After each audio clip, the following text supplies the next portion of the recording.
Alrighty. Logs. So logs are kind of related to exponential functions, which is what we were doing last unit, which you just wrote your test on yesterday, right? And I'm almost done marking those. Those will be in by the end of the day. So an exponential function, like what we were dealing with all of chapter 7, looked like this. Okay, it had an exponent in it. Very simple. Exponential functions have inverse functions, okay, where the x and the y change or swap. That's the definition of an inverse function. So if we inverse the y and x in this original equation here, it becomes x equals c to the y. Okay, very simple. We're just swapping them. But this function is also known as a log function. And this can be written as this as well, y equals log c to the x. So every question this unit is going to have a log in it, okay? And there are two forms we're going to be working with. Now, I apologize, on your sheet, I wrote exponential function. That word probably wasn't the best word. I changed it to form, okay? So this is exponential form. I'm just typing too fast. Exponential form. So I'm gonna just kind of walk you through how we go between exponential form and logarithmic form, because we're gonna be doing that a lot this unit, and it just has to be like in your blood. You just gotta be able to do this super, super quickly, okay? So for example, this first one here, I have 5 to the power of 3 equals 125. We all agree that is true. 5 times 5 times 5. That is an exponential form because it has an exponent, okay? We are going to rewrite this as log form. So this is how we do that. Whatever the big fat base is in exponential form, so the big fat base is 5, that becomes the little guy in the log. And that we call that the base of the log now. So the big fat 5 was just called the base of the power. Now over here, it's called the base of the log. And it becomes like a subscript, really little, okay? Then the next change we have is the answer, which is 125, gets glued beside the little 5, okay? And then the exponent becomes the answer. So that sounds very complicated, but it's really not. When you see this, all it's asking you to do is you ignore the word log, to skip over that. What it's asking you to do is figure out 5 to the power of what gives me this number, and that's the answer. So our answer that we're searching for is Sorry for the interruption. This is one last call for all choral students to go to the buses. That choral keys to the buses right now, please. So the answer to a log function is 5 to the power of what gives me 125. So you're searching for what exponent should go on the 5 so that it becomes 125. That's why the answer is 3. 5 to the 3 gives me 125. That's the answer. Okay, so same thing here. Okay, I have 32 equals 2 to the 5. That's exponential form. So just like we did in the previous one, the base of the power, the 2, now becomes the base of the log, and it becomes a little guy, okay? The answer of 32 now becomes my big fat base, and the answer of this guy is going to match up with the exponent there. So in other words, once I erase all of that, if you go over here and you are given this question, all I'm asking you, like this part would not be given to you yet, okay? All I'm asking you is 2 to the power of what equals 32. So what exponent would you have to put right there so that 2 to the power of that equals 32? And that's how you get the answer of 5. So the answer is the exponent you would need. Okay, that's all that logs are. Okay, another thing. Sometimes you are going to be given a log that looks like this, and there is no little guy. See how there's no little guy there? All logs should have a little guy. If there's no little guy, that's called the common logarithm, and it's automatically a 10. Okay, so that's why I put the 10 there. So if you see a space where there should be a little guy, that's a default of 10. So you can always add that in. So that's why I wrote that little note here. Base 10 is called the common logarithm. So because it's the common logarithm, it's not necessary to write that 10. It's just kind of a given, just like a denominator of 1 is always given. Same type of idea. Okay? Another very important thing. You cannot take the log of a 0 or a negative number, and the base must also be a positive number. So when you have your log, oh, where's my pen? Log, and then you have your random little exponent down here, and then you've got your base, and you've got your answer, something like that. These two guys, those two, must be positive numbers and non-zero. Okay, those two. The answer could maybe be negative or 0, but these two guys right here, the little guy and what it's attached to, those have to be positive and non-zero. So we're always going to check for that. So let's just get right into it. All I'm asking you here is to evaluate. So like I was just talking about, if you see log 2 to the 8, all I'm asking you is 2 to the power of what gives me 8. That's what logs are asking you to do. Find the missing exponent. What do I have to put on a 2 to make it an 8? A 3. The answer to this is just 3. Okay?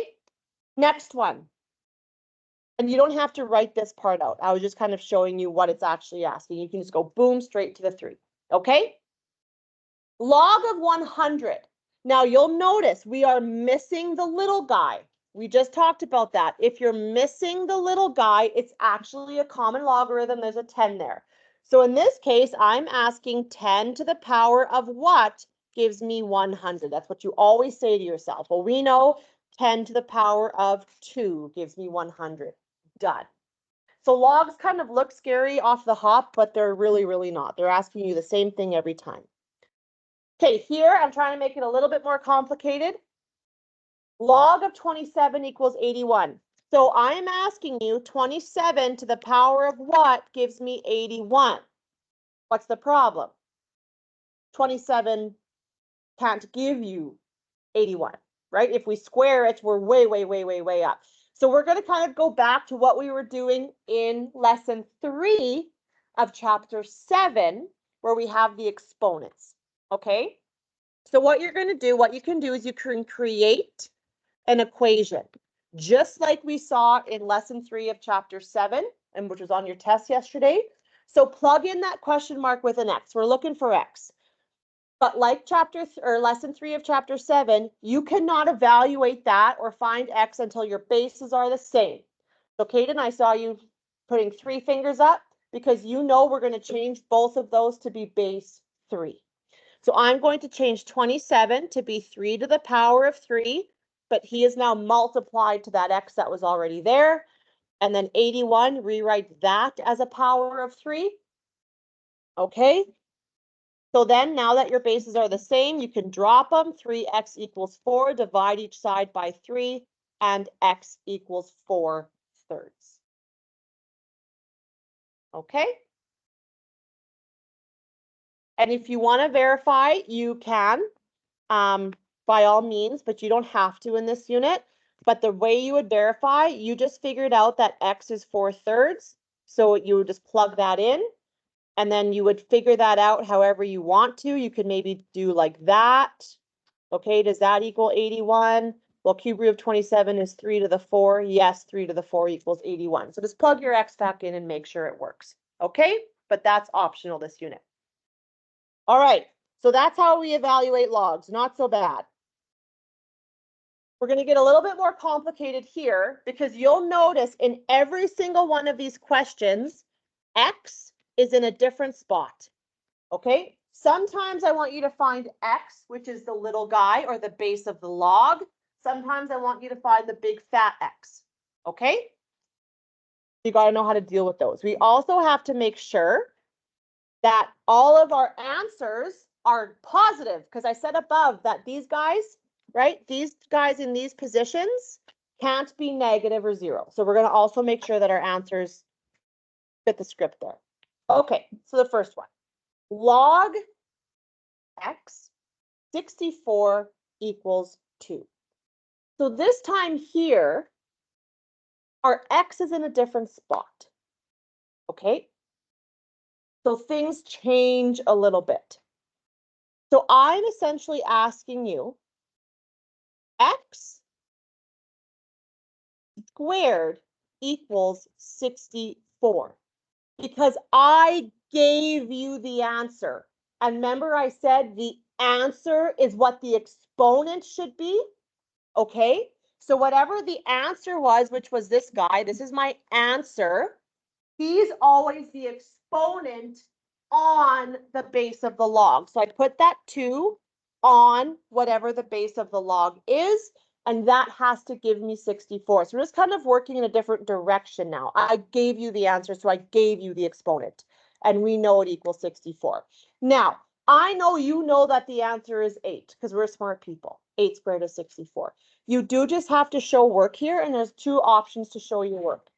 You have to solve for x. We learned how to solve for x with exponents of 2 back in pre-calc 20 and also foundations 20. There's 2 methods you could use here.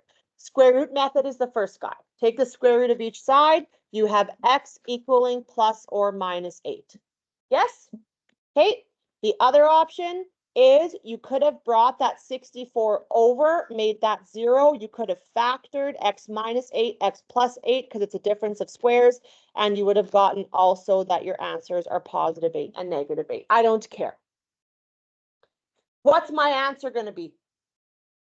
What's my final answer? 8, negative 8, both, none of them, no, just 8. You cannot use the answer of negative 8. I already told you that this guy right here cannot be negative. So we're not going in. So that's why I'm going to cross off the negative 8. We're not going to include it. So our final answer for this guy is just 8. So 8 squared equals 64. We know that's right. That was a pretty basic one. Okay, let's practice that again. This time I gave you something different. I want you to find x, which is a big fat X. Okay, that 3 is the little guy, not the x. The 3 is the little guy. But now you have brackets. What I always want you to do is just rewrite this in exponential form. Get the log out of there and rewrite this as an equation. Remember how I told you? The answer is always the exponent. And so we're going to write down a little 2. We know we've got a little 2. That little 2 always goes on the base of the log, which is 3. So now we've changed that power to be 3 to the power of 2. And then this guy here is what we want to solve for. We want that to be equal to x plus 4. Okay, this one's actually not that bad. Don't freak out. Just solve that. 3 squared is 9. Boom, minus 4 to both sides. X equals 5. Okay, now this you can do a mental check of. I'm just going to write it down for the people who aren't here. We have to also check that this guy is positive. Remember I said both of them have to be positive, this little guy and what's in the bracket. So we have to make sure once we plug our x into that bracket, it gives us a positive number. And of course, you could have done that in your head. We know it's 9, okay? But just remember to do that.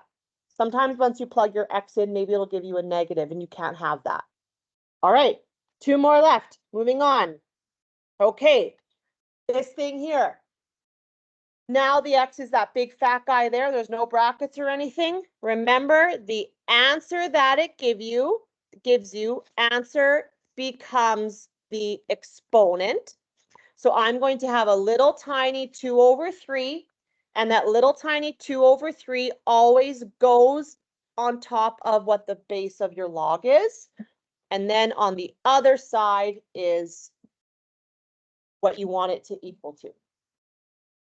Okay, so let's solve for x here.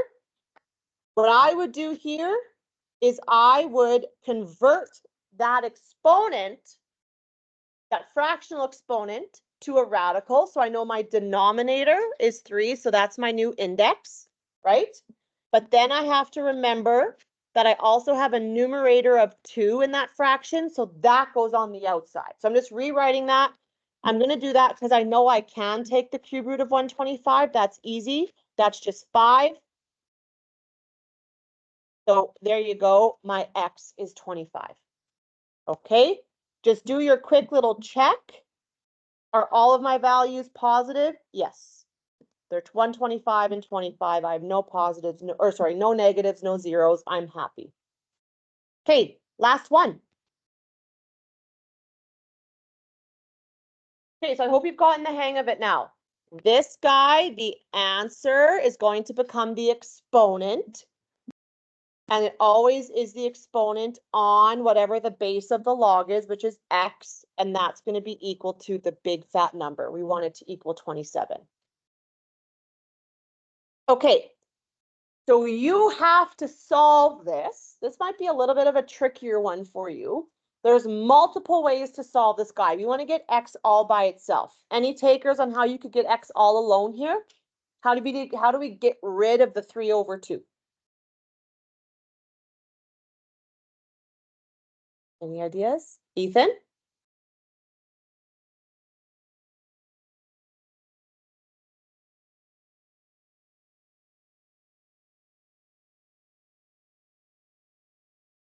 Yes, that's absolutely right. So what Ethan wants to do is to essentially get rid of the 3/2. Okay. So the 2, or sorry, I'll start with the 3. The 3 means you're cubing it. That's what that means. So to undo that, you would cube root it, right? Then the 2 means you're square rooting it. Okay, so we're going to square it. In other words, this is what you're allowed to do to make your life easy. If you want to cancel out an exponent of 3/2, raise it to the power of 2/3. And I'll show you why that works. You're going to raise it to the reciprocal fraction. So instead of 3/2, it's 2/3. The reason being, because now we know exponent laws say we have to multiply those together. So if you multiply that, you get 6/6. And 6/6 is just 1. So we've gotten x alone. But what we do to one side, we have to do to the other side, right? So over here, because I have 27 to the power of 2/3, the 3 means we cube root it, and the 2 means we square our answer. So the cube root of 27 is 3, but then you square it, and that's how you get an answer of 9. Okay, so you just go back and check, are all my values positive? Yes, they are. We're happy. All done. Okay, so that's an introduction to logs. Just swap stuff around. This is your assignment right there.